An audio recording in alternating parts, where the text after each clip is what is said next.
Grunnskólinn í Vogum, Stóru Vogaskóli, staðsettur við mikla fjöru í Lygnri vík, Vogavík.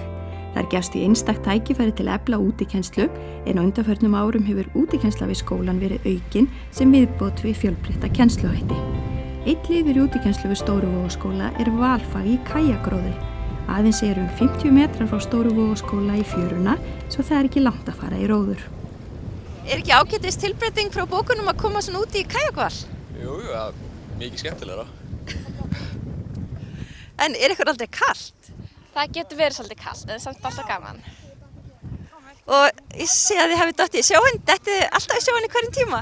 Ekki hverjum tíma, en svona, ef við dettum ekki í sjóinn þá fyrir við kannski bara að stökkva út í hann eða eitthvað. Þannig að ykkur finnst ekkert verra að detta í sjóinn? Nei. Hvað er það svona helsta sem þarf að hafa í huga þegar maður á kajak? Muna að vera rétt klæddur og öryggisreglunar, passa að sé einhver með manni, að fylgja fyrirmælum kennara. Hafið þið einhvern tímann rúllað svona á kajak ofan í sjóinn? Nei, ekki í mestu lagi.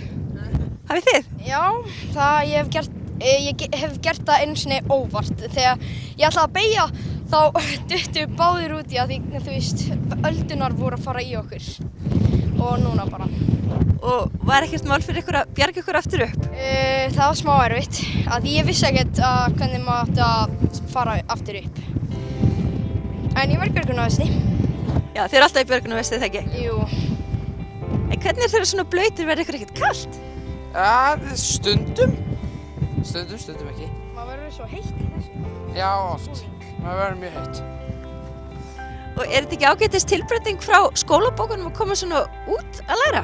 Jú, það er geggjað. Kennslurnar eru sko þannig að við förum í róður. Það er einn róður í viku. Og þetta eru 2 hópar núna, þannig að þetta eru litlar hópar eins og við sjáum með bátana, þá eru þeir fáir. En við erum að safna fyrir fleirum og kennslustundirnar fara þannig fram að við róum hérna í fjörunni út á Stapa eða inn í höfnina eða kannski aðeins utar ef veður er gott. Og þið eru hvað, 2 kennarar með hópnum alltaf, ekki satt? Jú, það eru 2, við erum með 2 hópa og eins og erum við með 4 kennara þá. En það er bara grunn öryggisregla hjá okkur að hafa alltaf 2 í hópi. En þegar við fáum fleiri báta sem við erum að safna fyrir að þá ætti að geta verið 2 kennarar með svona eins og 10 nemendahóp. Eitthvað svoleiðis. Og nú kostar svolítið að kaupa svona báta. Hvernig fjármagnið þetta verkefni? Herru, við höfum fjármagnað þetta með söfnun okkar kennarar sem standi í þessu. Hugmyndin kom uppalega frá okkur. Þannig að við ýttum þessu úr vör með samþykki skólastjórnenda og hófum söfnun og höfum verið að leita styrkja. Lögðum brattir á stað en svo er bara ekki eins auðvelt að safna fyrir eins og við héldum, þannig að við erum kannski ekki úrkóla vonar en okkur langar að halda áfram en við erum líka undir hælinn hjá stjórnendum að ef þetta gangi ekki upp þá þarf að fara að huga á öðru. Ja. En hvað segja nemendur þetta? Eru þeir áhugasamir að koma í kajakval? Já, þeir getur rétt ímyndað ykkur. Það er að vera út í náttúrunni og djöflast í þessu er skemmtilegt.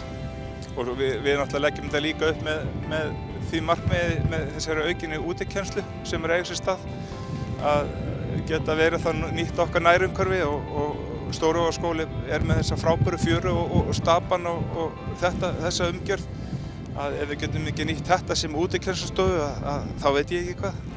Ekki er róið allt skólaárið. Fyrstu 2-3 mánuðin á haustin er róið og svo aftur síðustu 2-3 mánuðin á vorin.